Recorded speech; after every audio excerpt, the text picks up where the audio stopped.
What would you do if a singular moment changed your life forever? This Is Actually Happening is a weekly podcast from Wondery that features extraordinary true stories of moments that changed absolutely everything for ordinary people. These riveting stories are told at first person, so you can experience it through their eyes. In an all-new episode, you'll hear from a woman who grew up in a tumultuous and toxic household. To cope, she acted out, excessively drinking and partying until her early 20s. She even fell for a questionable guy and got pregnant. But that relationship was a wake-up call, and soon enough she pulled her life together, found a better man, settled down, and had another child. But just as everything seemed to be coming together, she experienced a moment that is every mother's ultimate horror. We've all had powerful moments in our lives that have given us the feeling of nothing's ever going to be the same. This Is Actually Happening explores these moments head on. These immersive, gripping stories will have you on the edge of your seat, waiting to hear what will happen next. You're about to hear a preview of This Is Actually Happening. While you're listening, follow This Is Actually Happening on Amazon Music, Apple Podcast, or you can listen ad-free by joining Wondery Plus in the Wondery app. Wondery. Feel the story.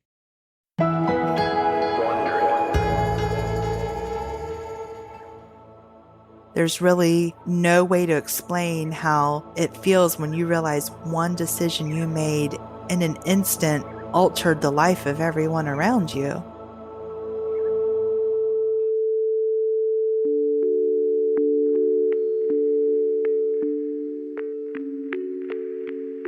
From Wondery, I'm Whit Missildine. You're listening to This Is Actually Happening.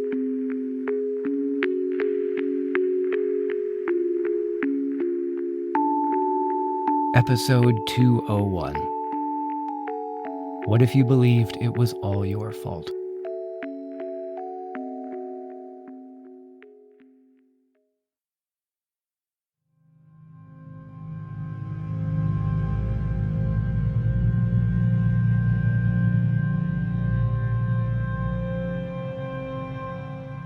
I grew up in a small town, lived here pretty much my whole life. My parents have been together since they were 14 years old. Very salt of the earth people, the hardest workers I've ever met. My mom was an ER nurse. My dad was a railroad conductor. I had lots of stability when it comes to housing and things and material possessions, but my dad had some unresolved childhood trauma that created a lot of chaos when I was growing up in regards to drinking. He drank a lot, and my mom, who was very meek and mild and docile, her main goal on earth was basically to placate him.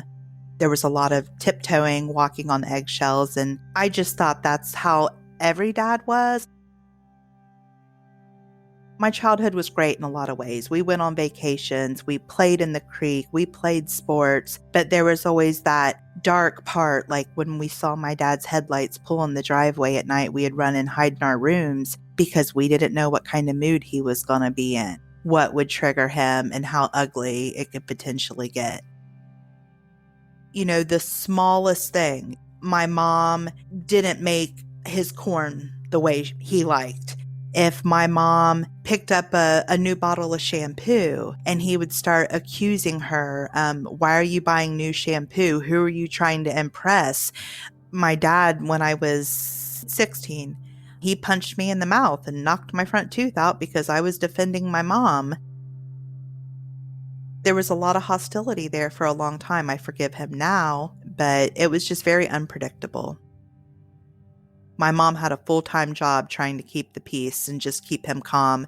And me and my brother felt emotionally neglected because she was so invested in keeping him calm. We kind of sat on the sidelines and didn't get the attention. She showed us she loved us in a million different ways, but to verbalize it or physically show affection, she just didn't have it in her because I think my dad just sucked her dry. As ironic as it sounds, even though My dad was the volatile one with the serious drinking problem. He's the one I never doubted his love. I was always very secure in his love for me. No matter how bad things got between us, I knew his love for me was unwavering. Whereas my mom, for a long time, I doubted that love even existed. So as angry as I would be at my dad a lot, at the end of the day, no matter how bad it got, my dad would tell me he loved me. Growing up, I've always been a larger girl. My brother and I were both overweight growing up, and we are as adults. My mom, since she couldn't verbalize her love or show physical affection, she showed us through food, through feeding us. Down home Southern mama cooking. Because the guilt she had of not being able to be readily available, she wanted us to eat our feelings. She dealt with a lot of food insecurity, and I think that's one thing she had with her mom growing up is that feeling of uncertainty because the food security, not knowing if she was going to be able to eat. So I think it just exacerbated her need to feed me and my brother even more so. The consequences it caused for my self-esteem. Growing up and in my early adulthood, I was always the fat friend. I was smart, I was pretty, I was funny, but I was the fat one. Growing up like that and being overweight really did give me a self-image that I wasn't good enough. I wasn't good enough to be my mom's daughter because I wasn't a cheerleader and a homecoming queen and small and petite. I wasn't good enough to be a girlfriend. It was hard to be at that critical point in your life and just feel like you have nothing to offer anyone. I was an extrovert. I had a lot of friends. I was kind of the loud and boisterous one.